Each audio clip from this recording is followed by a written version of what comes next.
ada dua jenis sujud sahwi sebagai tambahan, dan dua jenis ini diriwayatkan langsung oleh dua orang sahabat berbeda. Imam An-Nawawi mengajarkan dalam kitab Rawdatul Talibin, misalnya beliau sampaikan di antara bacaannya adalah misal subhana man la yanamu wa la yashu. Jika dia lupa dalam salatnya dalam kategori kurang mengerjakan gerakan bagian dari gerakan salat, atau dia ragu-ragu apakah ini sudah sempurna jumlah rakaatnya, maka kapan dilakukan sujud sahwinya? Bismillahirrahmanirrahim. Bismillahirrahmanirrahim. Assalamualaikum warahmatullahi wabarakatuh. Apa kabar teman-teman semua? Semoga kita semua selalu dalam keadaan sehat, selalu dalam rahmat Allah, dan selalu dalam lindungan Allah Subhanahu wa Ta'ala. Amin ya rabbal alamin. Berjumpa kembali dengan channel Sepertiga Malam Studio, Together to Jannah. Dalam melakukan sholat, terkadang ada yang lalai atau lupa. Nah, ada satu amalan untuk kondisi tersebut, yaitu sujud sahwi. Ada dua jenis sujud sahwi, dan seperti apa bacaannya? Mari kita dengarkan penjelasan dari Ustadz Adi Hidayat. Tapi sebelum itu teman-teman, jangan lupa untuk subscribe, like, share, dan komen. Selamat mendengarkan. Ada dua jenis sujud sahwi sebagai tambahan, dan dua jenis ini diriwayatkan langsung oleh dua orang sahabat berbeda. Ini sebagai informasi untuk kita. Pertama, ada dari sahabat Abdullah bin Buhaina,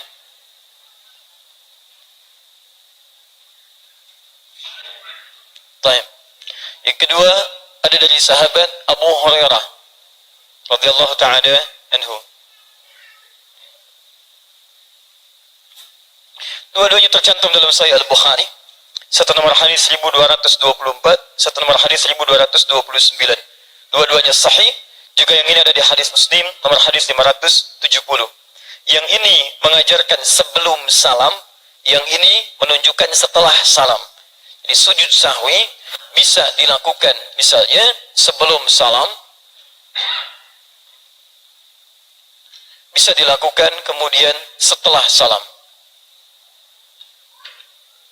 Ini poinnya. Paham ya? Sampai di sini bisa dimengerti? Nah, kapan kemudian rincian sebelum salam dan setelah salam? Itu ada beberapa turunan, ada beberapa kondisi. Umumnya kalau sekiranya dalam gerakan sholat kita atau dalam prosesi sholat kita melakukan misalnya gerakan-gerakan menambah dari yang semestinya karena kita ragu di dalamnya misalnya, atau kita paham setelah selesai menunaikannya, maka sujud sahwi dilakukan setelah kita menunaikan salam. Jelas? Misal, sholat subuh berapa rakaat? 2 rakaat. Dalam keadaan tidak sadar Anda mengerjakan 3 rakaat misalnya, maka setelah Anda selesai salam, Assalamualaikum, Anda tunaikan kemudian sujud sahwi. Paham sampai sini?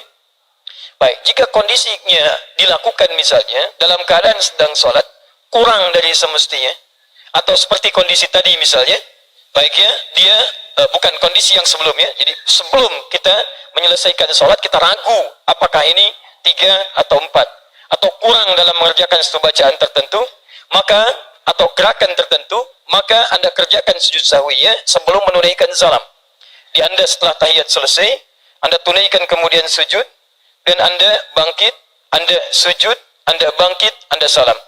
Teknis saya simpan belakangan, saya jelaskan sekali lagi. Jika Anda lebih dalam satu pekerjaan salat, maka Anda tunaikan sujud sahwinya setelah selesai salam. Paham?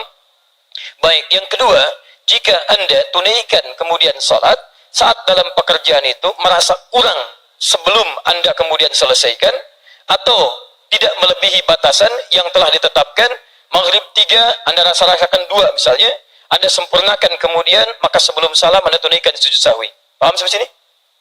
Baik, yang ketiga, jika kondisinya adalah seperti kejadian barusan, jadi belum sampai kemudian rakaat sempurna, kemudian imam menunaikan salam, lalu bangkit lagi sempurnakan rakaat yang ketiga, maka dalam kasus ini yang paling kuat pendapatnya sungguhnya setelah selesai kemudian menunaikan salat, salam, kanan dan kiri, baru kemudian menunaikan sujud sahwinya. Tapi dalam dua hal ini, pendapat yang paling kuat di antara para ulama dari detil yang tadi tidak banyak mempersoalkan mau dikerjakan sebelum salam silahkan, mau dikerjakan setelah salam silahkan. Jadi kalaupun Anda bingung misalnya dalam kondisi saat dalam keadaan sholat, Anda boleh memilih apakah Anda akan kerjakan sebelum salam atau Anda kerjakan setelah salam. Jelas sampai sini? Baik. Jadi jangan sampai Anda bingung, Anda sujud sahwi lagi gitu kan? Setelah Anda sujud sahwi, Anda bingung, Anda sujud sahwi lagi. Tidak ya? Itu tidak perlu dikerjakan. Paham ya? Jadi silahkan Anda kerjakan sebelum salam atau setelah salam. Detailnya nanti kita bisa turunkan seperti apa yang tadi kami jelaskan. Tapi poinnya adalah, ini barangkali pelajaran, sujud sahwi dikerjakan pada umumnya dengan dua kali. Jadi satu yang pertama dikerjakan, kemudian setelah itu dia bangkit, kemudian dia sujud lagi, dia bangkit lagi, langsung kemudian salam. Baik, apa bacaan yang disampaikan? Kita detailkan teknisnya. Misal, saya mau kerjakan sujud sahwi sebelum salam. Setelah selesai kemudian tahiyat, lalu kemudian kita bacakan sampai ujungnya dengan minta 4 perlindungan. Setelah mengatakan innaka hamidum majid, Allahumma inni a'udzubika min azab jahannam wa min azabil qabri wa min fitnatil mahya wal mamat wa min syarri fitnatil masih ad-dajjal. Misal, kemudian saya ingin sujud sahwi sebelum salam, maka saya sujud langsung takbir, Allahu Akbar, turun. Imam An-Nawawi mengajarkan dalam kitab Rawdatul Talibin, misalnya beliau sampaikan di antara bacaannya adalah misal subhana man la yanamu wa la yashu. Subhana man la yanamu wa la yashu. Ini bacaannya. Maha suci Allah, zat yang tidak pernah tidur juga tidak pernah lupa. Baik, kenapa ada dua kalimat ini? Karena kemungkinan orang-orang yang lupa dalam sholatnya, baik dalam gerakan atau bacaan, hanya ada dua penyebab. Yang pertama adalah ngantuk. Dari ngantuk itu kemudian tidak bisa konsentrasi dalam sholatnya. Pernah kejadian ada sholat subuh kemudian tidak konsen? Baik ya, subuh sebetulnya 2 rakaat, tiba-tiba jadi 3 gitu kan? Baik, atau dalam keadaan sholat malam, ada rasa kantuk masih terasa, dan itu mempengaruhi keadaan sholatnya. Yasu, ya lalai yang disebabkan bukan karena kantuk, macam-macam, karena banyaknya fikiran, karena ada sesuatu yang mengejutkan, karena bacaan-bacaan yang kemudian menghadirkan gambaran tertentu dalam praktek sholat, disebut dengan sahwun namanya. Ya. Yang ini yang dibacakan oleh Anda, begitu Anda kemudian turun pertama, Allahu Akbar, langsung Anda katakan subhana man la yanamu wa la yassu. Anda bangkit lagi, Allahu Akbar, duduk, langsung kemudian Anda sujud lagi, Anda katakan lagi, diulang dua serupa, doa yang serupa, Anda bangkit lagi, setelah bangkit, langsung Anda kemudian salam. Tidak perlu mengulang bacaan tahiyat yang semula. Jelas ya? Baik. Ini baik dilakukan sebelum salam ataupun dikerjakan setelah salam. Taib. Kalau kemudian Ustaz, saya kerjakan dan saya tidak tahu kalau itu dilakukan dalam keadaan 2 kali misalnya, saya kerjakan 1 kali karena ketidaktahuan yang saya sebabkan, maka bagaimana kemudian kondisinya?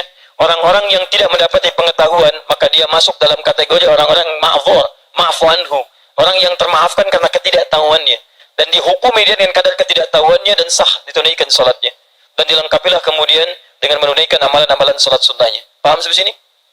Baik, semoga ini menjadi bekal bagi kita. Kalau satu saat teralami peristiwa serupa, bacaannya sudah paham, gerakannya sudah paham, dan waktu kita mengerjakannya juga bisa dipahami. Baik, saya cek dulu ya, untuk memahamkan kesimpulan yang sempurna. Kalau terjadi orang lupa dalam keadaan sholatnya, lupanya misal menambah gerakan dari gerakan semestinya, maka kapan dia menunaikan sujud sahwi? Sebelum salam atau setelah salam? Baik, jika dia lupa dalam sholatnya, dalam kategori kurang mengerjakan gerakan bagian dari gerakan sholat, atau dia ragu-ragu apakah ini sudah sempurna jumlah rakaatnya, maka kapan dilakukan sujud sahwinya? Sebelum. Jika dia menyadari bahwa apa yang ia kerjakan dalam sholatnya, misalnya lebih daripada apa yang semestinya, seperti subuh 2 rakaat, tiba-tiba dia kerjakan 3 rakaat, kapan sujud sahwinya? Setelah. Baik, cukup bagus. Jika seseorang salam sebelum waktunya, maka kapan dilakukan sujud sahwinya? Setelah. Ada yang mengatakan sebelum. Pendapat terkuat di sini setelah, tapi tidak mengapa dilakukan sebelum. Baik, di antara sebelum dan setelah Di antara sebelum dan setelah, mana yang paling kuat? Baik, dua-duanya kuat. Dikerjakan sebelum ataupun setelah. Jika dalam kondisi Anda tidak tahu apakah sebelum atau setelah, Anda memilih yang mana yang dikerjakan? Bebas, mau sebelum, mau setelah, silakan. Ya setahu Anda saja silakan. Anda mau kerjakan sebelum benar, mau Anda kerjakan setelah juga benar. Paham sampai sini? Nah, itulah teman-teman penjelasan singkat mengenai sujud sahwi dari Ustadz Adi Hidayat. Semoga bermanfaat dan sampai ketemu di kajian-kajian berikutnya. Subhanakallahumma wa bihamdika asyhadu an la ilaha illa anta astaghfiruka wa atubu ilaik. Wassalamualaikum warahmatullahi wabarakatuh.